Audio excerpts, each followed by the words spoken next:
मरहबा महबूब मुंहिंजा तो मथां सिर घोरियां मरहबा महबूब मुंहिंजा तो मथां सिर घोरियां गस घटियूं छाया गुलनि सां गस घटियूं छाया गुलनि सां गंज गोहर घोरियां मरहबा महबूब मुंहिंजा तो मथां सिर घोरियां मरहबा महबूब मुंहिंजा तो मथां सिर घोरियां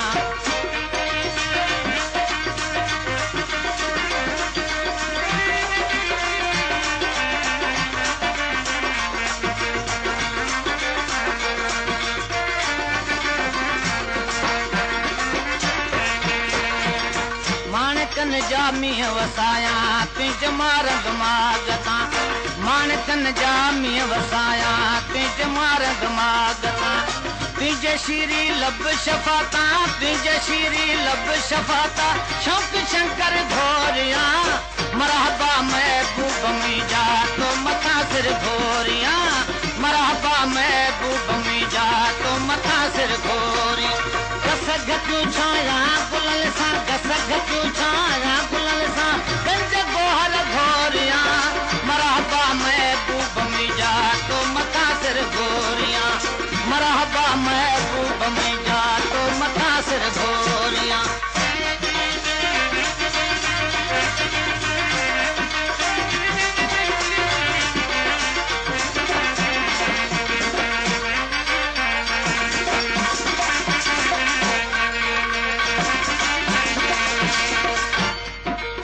कुंजड़न के कर नमाया कदम अॻियां तुंहिंजे करी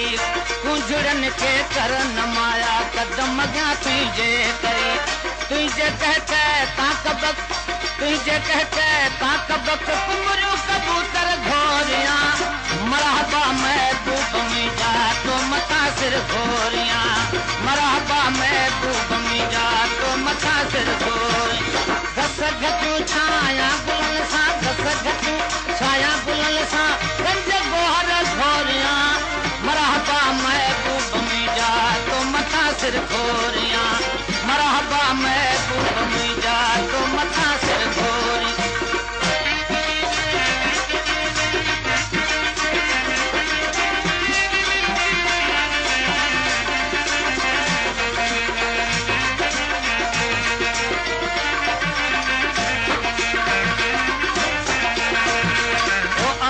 आमद के अंदर में उम्र सारी जी उदास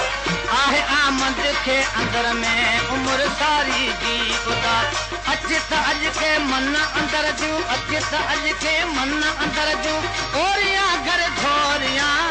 मरहबा महबूब मुंहिंजा तो मथां सिर घोरियां मरहबा महबूब मुंहिंजा तो मथां सिर घोरियां गस घटियूं छाया गुलनि सां गस घटियूं छाया गुलनि सां गंज गोहर घोरियां मरहबा महबूब मुंहिंजा तो मथां सिर